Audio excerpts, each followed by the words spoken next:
নমস্কার বন্ধুরা, welcome to সম্পাস kitchen. আজকে সম্পাস কিচেনে একটা মিরাকেল ড্রিঙ্কের রেসিপি নিয়ে হাজির হয়েছি। এটা কিন্তু এবিসি ডিটক্স জুস নামেও পরিচিত।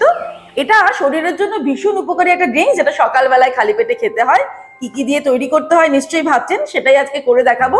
এর উপকারিতাগুলো আগে বলে নিই। এই মিরাকেল ড্রিঙ্ক কিন্তু লিভারকে ক্লিন করতে সাহায্য করে, চুল, স্কিন এগুলো গ্লো করতে সাহায্য করে, ইমিউনিটি বুস্টার, আর তার সঙ্গে যদি আপনি ডায়েটে থাকেন তাহলে ওয়েট ম্যানেজমেন্ট করতেও কিন্তু সাহায্য করবে। তাহলে কি কি দিয়ে তৈরি হয় এই জুস, চলুন দেখে নিই। সবার প্রথমে নিয়ে নিয়েছি আমি আপেল, গাজর আর বিট। এবারে আপেলটাকে সবার প্রথমে আমি পিস পিস করে কেটে নেব। এবারে নিয়ে নিয়েছি গাজর, গাজরটাকে প্রথমে পিল করে নিতে হবে। এবারে এই গাজরটাকেও আমরা ছোট ছোট টুকরো করে কেটে নেব। এবারে আমি বিট কেটে দিচ্ছি। বিটের পরিমাণটা বেশি ব্যবহার করার দরকার নেই। বিটটা কিন্তু এই ছোট বিটটারও আমরা অর্ধেকটা পরিমাণ নেব। আর যদি বড় সাইজের বিট হয় সেক্ষেত্রে 1/4 ব্যবহার করতে হবে। এবারে আমি একটা মিক্সির জার নিয়ে নিয়েছি, এর মধ্যে এই জিনিসগুলো নিয়ে নিচ্ছি।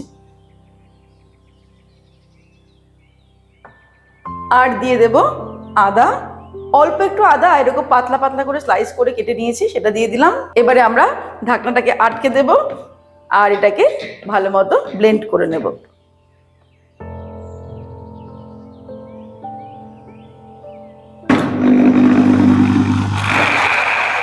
অল্প জল দিয়ে আমি ব্লেন্ড করে নিলাম। এবার আমাদের সার্ভ করার পালা।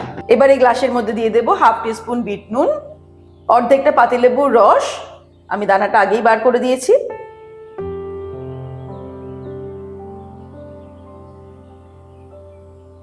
এবারে এর মধ্যে এটাকে ঢেলে দেব, তারপরে আমাদের এটাকে মিক্স করে দিতে হবে।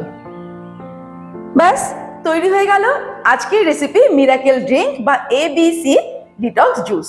এ for apple, B for beetroot আর সি ফর ক্যারেট দিয়ে কত সহজে আমরা এই জুসটা তৈরি করে ফেললাম।